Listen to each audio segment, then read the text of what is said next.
Hello everyone, welcome to JRF Adda. कैसे हैं आप सब लोग? आज ये सब लोग फटाफट शुरू करते हैं आज का session. Very good evening to all of you. जल्दी से आ जाइए, शुरू करते हैं आज का सेशन। एक इम्पॉर्टेंट चीज पर बात करने में आई हूँ। काफी लोग जो हैं एक सवाल पूछ रहे थे कि मैम पीएचडी मिल गया है, अब इसका क्या करें, इस सर्टिफिकेट का क्या करें, इस जो यूजीसी नेट का हमने जिस कैटेगरी में हमने क्वालिफाई जो किया है एग्जाम, इसका हम क्या करें। हमें आइडिया ही नहीं है क्या ये नेट जैसा है, क्या ये नेट से कम है, क्या ये नेट से ज्यादा है। तो कुल मिलाकर इसकी बात करते हैं। सबसे पहले बात करते हैं इंट्रोडक्शन। मेरा नाम वर्षा गौर है, मैं आपकी पब्लिक एडमिनिस्ट्रेशन के एजुकेटर हूँ। ये मेरा इंट्रोडक्टरी बायो है। इसी के साथ पब्लिक एडमिनिस्ट्रेशन की क्लासेस हमारी रेगुलरली चल रही है 8 पीएम। 8 पीएम हफ्ते के स्टार्टिंग में हमारी क्लासेस चलती है जेआरएफ अड्डा प्लेटफॉर्म पर, और जो है हफ्ते के एंडिंग में हमारी क्लासेस चलती है ह्यूमैनिटीज चैनल पर। इंपॉर्टेंट बात यह है कि आप सभी जो भी यूजीसी नेट के एस्पायरेंट्स आगे शुरू करना चाहते हैं, जर्नी के साथ हमारे साथ जुड़ना चाहते हैं, वो बिल्कुल सबसे पहले तो सक्सेस स्टोरीज जो है इस बार की रिजल्ट की, अगस्त के अटेम्प्ट की, वो बिल्कुल जाकर देख सकते हैं जेआरएफ अड्डा मेन चैनल पर कि पब्लिक एडमिनिस्ट्रेशन का कैसा रहा रिजल्ट। मैं साफ बोलती हूँ, पहले देखें, पहले जो है इस्तेमाल करें क्या चल रहा है आसपास, उसके बाद विश्वास करें चीजों पर और फिर हमारे कोर्स के साथ जुड़ जाइए। इसके अलावा जिन लोगों ने अगर 200 प्लस जो है स्कोर किया है यूजीसी नेट के इस बार के एग्जाम में और उनका सिलेक्शन नहीं हो पाया किसी कारणवश, तो उसको जेआरएफ अड्डा की तरफ से 50% स्कॉलरशिप मिल रही है, यानी कि 50% उनको डिस्काउंट मिल रहा है सभी पेड कोर्सेज पर। अगर मान लीजिए आपने 190 स्कोर करा है और आप सेलेक्ट नहीं हो पाए हैं, तो आपको स्कॉलरशिप मिल रही है 30% की, 30% का डिस्काउंट आपको मिल रहा है। अगर आपने 180 स्कोर किया है और आप सेलेक्ट नहीं हो पाए हैं एग्जामिनेशन के अंदर, तो 20% जो है आपको स्कॉलरशिप मिल रही है, 20% आपको डिस्काउंट मिल रहा है सभी कोर्सेज में। तो ये एक बम्पर अपॉर्चुनिटी है आप सभी के लिए। अगर आपका स्कोर हाई है लेकिन आप उस टैंजेंट तक नहीं पहुंच पाए हैं, तो बिल्कुल आप यूटिलाइज कर सकते हैं इस पेड बैच को और इसका आप ज्यादा से ज्यादा फायदा उठा सकते हैं। ये हमारी पेड कैटेगरीज, पेड कोर्सेज के लिए हमारे ये सारी चीजें आपके पास अवेलेबल है, आप इसको देख सकते हैं। ये सारे सारे के सारे वैल्यूएबल चीजें आपको आपके पेड कोर्सेज में मिलती है। फिलहाल बात करते हैं कि ये पीएचडी ओनली क्या है। सबसे पहले ना मैं आपको ये यूजीसी की तरफ से नोटिफिकेशन आया था 27 मार्च के आसपास। इसके ऊपर एक जो है आपसे मैं इसके ऊपर थोड़ी चर्चा करना चाहती हूँ, वो ये कि यूजीसी कैटेगरी ने ना, यूजीसी के अंदर 3 कैटेगरी उस समय लॉन्च कर दी गई थी, जिसमें ये कहा गया था कि कैटेगरी 1 जेआरएफ की होगी, कैटेगरी 2 आपकी अपॉइंटमेंट के लिए होगी, assistant professor and PhD admission के लिए, कैटेगरी 3 होगी वो आपकी केवल पीएचडी एडमिशन की होगी। अगर मैं बात करूं जेआरएफ कैंडिडेट जो है वो फर्स्ट कैटेगरी वाले जेआरएफ भी कहलाएंगे, असिस्टेंट प्रोफेसर के लिए भी एलिजिबल होंगे और पीएचडी के लिए एलिजिबल होंगे। सेकंड कैटेगरी की अगर मैं बात करूं, वो असिस्टेंट प्रोफेसर के इंटरव्यू में बैठने के लिए एलिजिबल हो जाएंगे और केवल पीएचडी के एडमिशन के लिए भी एलिजिबल हो जाएंगे। वो जेआरएफ नहीं कहलाएंगे, उनको कोई प्रकार का स्टाइपेंड नहीं मिलेगा, फेलोशिप नहीं मिलेगी। अगर मैं बात करूं कैटेगरी 3 की, ये कैटेगरी उन बच्चों के लिए है जो अब तक नेट के आसपास में ही नहीं पहुंच पा रहे थे, मतलब नेट और जेआरएफ के आसपास भी नहीं पहुंच पा रहे थे और जिनको इंटरव्यू में भेजा भी नहीं जा रहा था, उनको बिठाया भी नहीं जा रहा था। ये समझ लो ये एक एडिशनल कैटेगरी है कि अब एटलीस्ट आप पीएचडी के इंटरव्यूज में कम से कम बैठ सकते हैं। ये कम स्कोर वालों को मौका दिया गया है, जो कम स्कोर लिमिटेड स्कोर वाले होते हैं, लेकिन उनको मौका मिल गया कि आप लोग पीएचडी के इंटरव्यू में भी बैठ सकते हैं, यानी कि इन लोगों के साथ कॉम्पीट कर सकते हैं और अब आप लोग भी जाकर पीएचडी के लिए इंटरव्यू में लग सकते हैं। जैसे कि कभी कभार होता है ना कि मास्टर्स क्वालिफाइड स्टूडेंट अगर उनको पीएचडी टारगेट करना है, सो अब पीएचडी में जाने के लिए बेसिक एलिजिबिलिटी जो होती है पीएचडी ओनली कैटेगरी की, आपको बस वो क्वालिफाई करनी है। आप सिर्फ उसकी बदौलत जो है पीएचडी के इंटरव्यू में जाके बैठ सकते हैं। मैं बैठना मतलब आप उस इंटरव्यू को फेस कर सकते हैं। अगर आपका सिलेक्शन हो गया तो वेरी गुड। मैं सिलेक्शन और स्कोप की बात थोड़ी बाद में करूंगी। कुछ इंपॉर्टेंट चीजें करंट कैंडिडेट्स को बताने के लिए भी, और आपको भी इस तरीके से धोखा ना हो कि मैम इस कैटेगरी का हम क्या करें, उसके बारे में भी थोड़ी बातचीत कर लेती हूँ। देखिए पहली दो, और आप ये पहली कैटेगरी है वो तो आपकी सबसे बढ़िया कैटेगरी है, इसको तो आप अलग हटाइए, जो जेआरएफ की कैटेगरी है। सेकंड और थर्ड कैटेगरी की अगर मैं बात करूं, तो 70% वेटेज मिलेगा किसको, आपकी इन कैटेगरी के स्कोर्स को, यानी कि आपने कितना परसेंट जो है, जैसे कि 100% जो है आपकी किसी यूनिवर्सिटी के लिए पीएचडी एडमिशन में स्कोर चाहिए होता है, मान लो कि 100% चाहिए होता है, तो अब 70% आपको इस कैटेगरी के थ्रू आपको वो स्कोर लिमिट हो जाएगा, यानी कि जिसके नेट में बढ़िया मार्क्स आए हैं उसको 70% अपने मार्क्स का उसके नाम के साथ जुड़ जाएगा जब आप इंटरव्यू के लिए बैठोगे। बाकी 30% उसको सिर्फ इंटरव्यू के में मार्क्स गेन करने हैं। ठीक है, तो मतलब जानने की ऐसे समझ लो कि जो हायर स्कोर है, जो हायर स्कोरर है नेट कैटेगरी में, वो हायर स्कोर होगा आपके पीएचडी के इंटरव्यू में भी।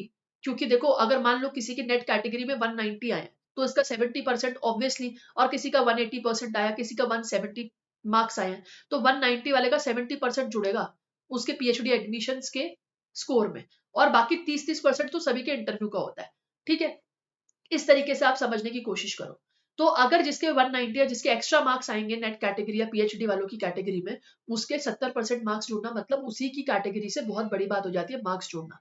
ठीक है, अब आप बोलो मैम इसमें तो फिर एक बात बताओ, पीएचडी वालों के तो मार्क्स उस हिसाब से जुड़ेंगे ही नहीं, क्योंकि पीएचडी वालों के मार्क्स तो नेट से कम आते हैं। बिल्कुल सही बात है, बिल्कुल सही बात है कि पीएचडी वालों के मार्क्स कम आए हैं नेट से, काफी अच्छा खासा गैप दिया हुआ है पीएचडी वाले स्कोर्स में भी। लेकिन ये बात बता दूं मैं कि 70% मार्क्स तो आपके आपके पीएचडी के स्कोर के हिसाब से जुड़ेंगे।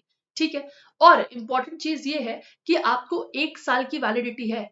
मतलब अगर आपको पीएचडी में एडमिशन लेना है तो आप अपनी नेट की डिग्री के साथ 1 ईयर तक वैलिड है आपके पास ये डिग्री, और मतलब आपके पास ये स्कोर कार्ड 1 ईयर तक वैलिड है, चाहे पीएचडी कैंडिडेट हो चाहे नेट कैंडिडेट हो। अगर आपको पीएचडी में एडमिशन लेना है, असिस्टेंट प्रोफेसर के इंटरव्यू में बैठना है तो ये एक बार सही है, असिस्टेंट प्रोफेसर के अगर इंटरव्यू में बैठना है तो सही है, लेकिन सिर्फ पीएचडी एडमिशन के लिए आपकी एलिजिबिलिटी 1 साल है। अगर आपको अगले साल, यानी कि अगर आपको जून वाले पीएचडी में जाना है, या आपको अगले साल दिसंबर वाली पीएचडी में जाना है, तो आपको फिर से एक और बार एग्जामिनेशन निकालना पड़ेगा, और फिर आप जाएंगे, आप वैलिड हो जाएंगे।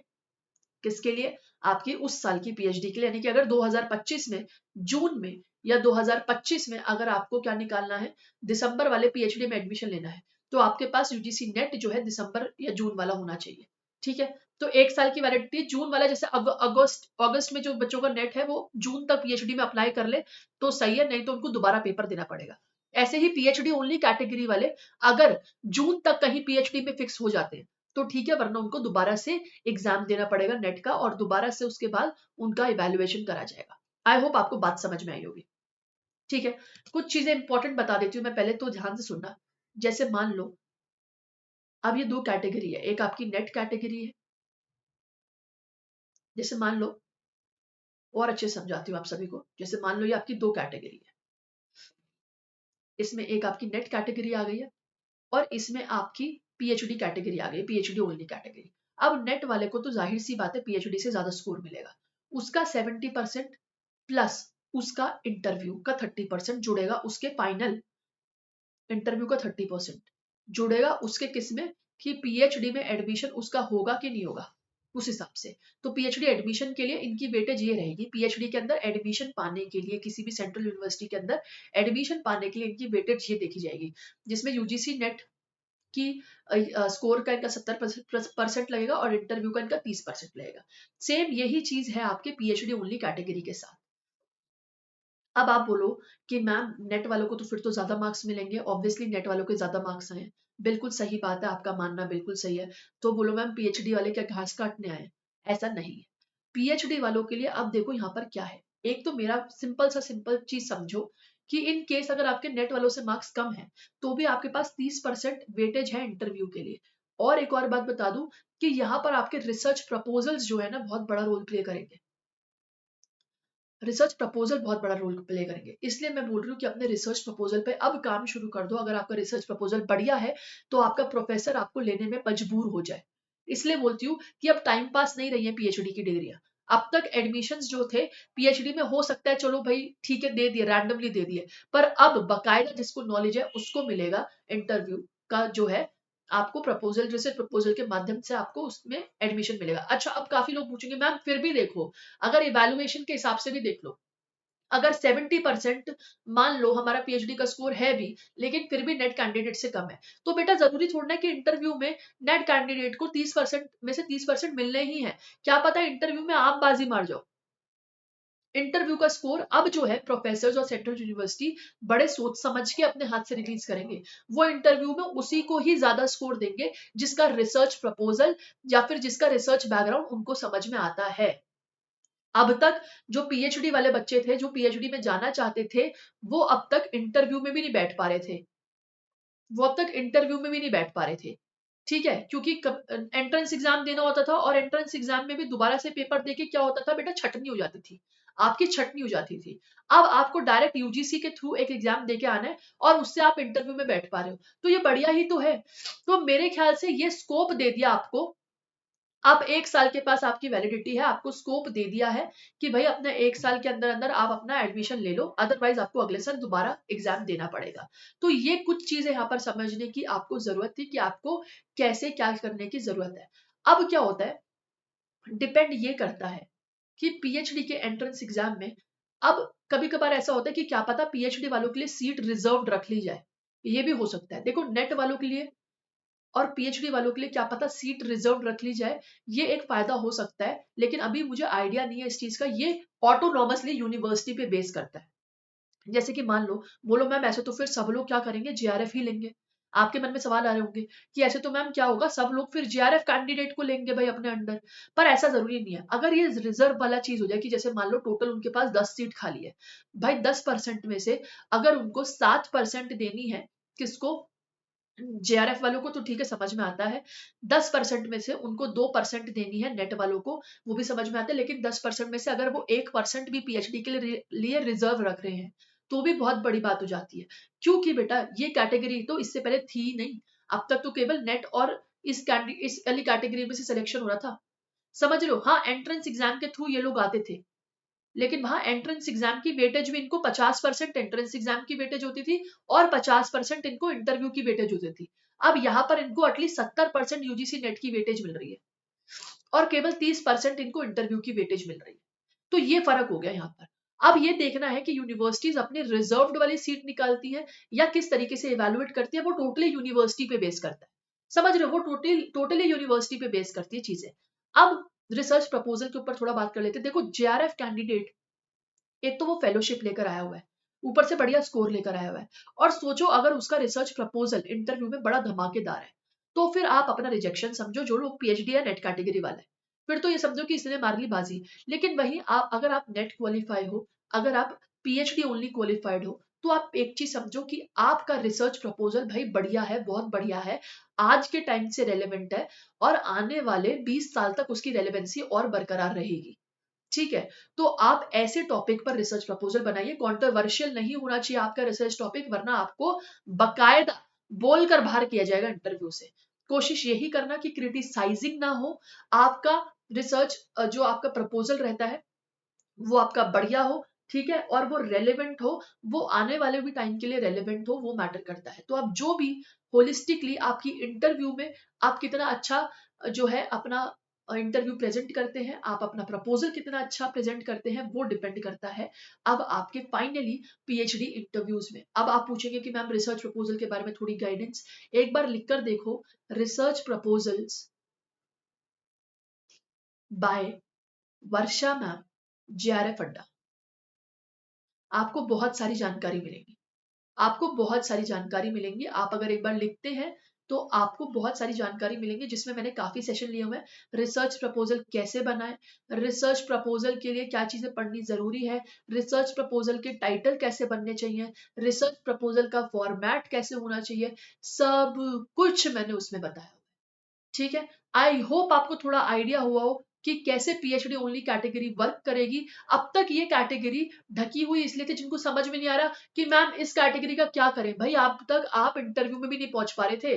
सोचो आप एंट्रेंस एग्जाम में भी रह पा रहे थे, आप एंट्रेंस एग्जाम भी नहीं क्वालिफाई कर पा रहे थे, और आप यूजीसी नेट भी क्वालिफाई नहीं कर पा रहे थे। आप सोच रहे हो पीएचडी ओनली कैटेगरी लाकर क्या करा, आपसे एटलीस्ट एक इंटरव्यू में बिठवा दिया आपको। जो लोग सोच भी नहीं रहे थे कि पीएचडी ओनली कैटेगरी से मैं इंटरव्यू में बैठ जाऊंगा कि नहीं बैठ जाऊंगा, इस कैटेगरी से आपको मौका मिल गया, आप बड़ी बड़ी यूनिवर्सिटी के इंटरव्यू में बैठ सकते हैं, चाहे वो सेंट्रल यूनिवर्सिटी हो, चाहे वो कोई स्टेट यूनिवर्सिटी हो। तो ये मौका खुला है, ये वो दरवाजा खुला है आपके लिए, 1 साल तक के लिए आपके पास इसकी वैलिडिटी है। तो इसको हाईली यूटिलाइज करिए, अपनी 1 साल तक की वैलिडिटी का इस्तेमाल करते हुए फटाफट प्लेसिंग होने की कोशिश करिए, रिसर्च प्रपोजल पे काम करना शुरू कर दीजिए। और सबसे बड़ी बात, अगर ये लग रहा है कि मैम मेरे तो किसी काम की नहीं है, ये नहीं है, वो नहीं है, तो देखो जेआरएफ अड्डा पर बहुत सारे कोर्सेज खुले हुए हैं आप लोगों के लिए। अगर आप तबीयत से तैयारी करना चाहते हैं तो अभी डिस्काउंट ऑफर भी मिल रहा है, आप तैयारी भी कर लीजिए। चलिए फॉरगेट अबाउट डिस्काउंट ऑफर, नहीं चाहिए आपको, कोर्स मत खरीदिए। तो भाई एक काम करिए, आप बैठकर और रज के अपनी जेआरएफ की क्वालिफाई की तैयारी शुरू कर दीजिए अभी से ही। अगर जून वाला अटेम्प्ट देना चाहते हैं तो बिल्कुल जेआरएफ करिए और आपके लिए आगे और भी दरवाजे खुल जाएंगे। लेकिन ये बोलना कि पीएचडी कैटेगरी हमारे किसी काम की नहीं है, इसका मतलब आप खुद पर शक कर रहे हो, खुद की काबिलियत पे शक कर रहे हो। इससे आपके इंटरव्यू में बैठने के चांसेस बढ़ गए हैं। आप कुछ नहीं तो एटलीस्ट एक इंटरव्यू फेस करके आइए, देखिए कि वहां पर कैसे सवाल पूछे जाते हैं और किस तरीके से वहां पर जवाब देना चाहिए। लोगों से मिलेंगे, लोगों से इंटरेक्ट करेंगे तो आपको थोड़ा आइडिया भी लगेगा, पता चलेगा कि हाँ भाई कैसी होती है पीएचडी की दुनिया और कैसे इसके अंदर आगे बढ़ा जाता है। आई होप एक छोटा सा ब्रीफ सेशन आपके किसी काम आया हो। आई होप आपको समझ में आया हो कि कैसे इस फील्ड में एक्सेल करना है। क्या था ये पीएचडी ओनली का पूरा जो मैटर था, किस तरीके से इस पीएचडी ओनली पर काम करना चाहिए। अगर आपको कुछ भी क्वेरी है, अगर आप कुछ भी चीज पूछना चाहते हैं तो आप कमेंट्स के माध्यम से लिख सकते हैं। मैं नेक्स्ट सेशन में उसको जरूर एड्रेस करूंगी। नेक्स्ट सेशन में मैं उसको जरूर एड्रेस करूंगी। अगर आपको कुछ भी कंफ्यूजन है और भी कुछ कंफ्यूजन है तो मुझसे पूछ लेना, ठीक है, कमेंट सेक्शन में सीधा लिख लेना। अगर रिसर्च प्रपोजल से भरी जानकारी चाहिए तो वो मैंने दी हुई है। उसके अलावा भी अगर सपोजिटली आप उसको देखने के बाद भी अगर आपको नहीं समझ में आता तो आप बिल्कुल आके कमेंट करिए, मैं उस इशू को जरूर एड्रेस करूंगी। इंपॉर्टेंट बात यह है कि अगर आप जब तक देखेंगे नहीं उन सेशन को तो फिर आप कमेंट करोगे तो क्या ही करोगे, फिर मुझे पता चल जाएगा कि आपने देखा ही नहीं है वो सेशन। क्योंकि अगर मैंने कोई चीज आपको बताई है तो मुझे याद रहेगा कि मैंने आपको पहले भी ये सारी चीजें बताई हुई है। तो कोशिश करना रिसर्च प्रपोजल से जुड़ी जो भी जानकारी एक बार मेरे सेशंस देख लेना, उसके बाद मुझसे वो क्वेश्चंस पूछना कमेंट सेक्शन में और मैं बता दूंगी, टेंशन मत लो, लेते आती रहूंगी इस चैनल पे आपके लिए सेशंस। और मैं देखूंगी, बड़े कीनली ऑब्जर्व करूंगी मैं कि आप लोग क्या कमेंट कर रहे हैं। ठीक है, आई होप आपको ये सेशन एफिशिएंट लगा हो। और यार लाइक कर देना, थोड़ा सा सूझबूझ के साथ मैंने ये सेशन आपको समझाया है ताकि आपको दिक्कत ना हो इससे। लाइक कर देना, जितना हो सके उतना शेयर करना कि अगर मान लो आपकी तरह भी किसी को कंफ्यूजन है तो उसका भी कंफ्यूजन दूर हो जाए। सेशन पसंद आया हो तो बिल्कुल आप लोग सम्मान दीजिए, लाइक करिए। And all the best for all of you. Congratulation जिनका रिजल्ट बहुत अच्छा आया है, और हार्टीएस्ट कॉन्ग्रेचुलेशन उनको भी जिनका रिजल्ट नहीं आया लेकिन अभी भी उन्होंने गिव अप नहीं करा और अपनी तैयारी कर रहे हैं। तो बिल्कुल आप सभी को बहुत बहुत शुभकामनाएं। पब्लिक एडमिनिस्ट्रेशन की क्लासेस 8 बजे चलती है जेआरएफ अड्डा पर, और हमारा टेलीग्राम लिंक जो है ये है, आप इसको ज्वाइन कर सकते हैं और क्लासेस का लाभ उठा सकते हैं। चलिए all the best, bye bye, take care, thank you so much for joining.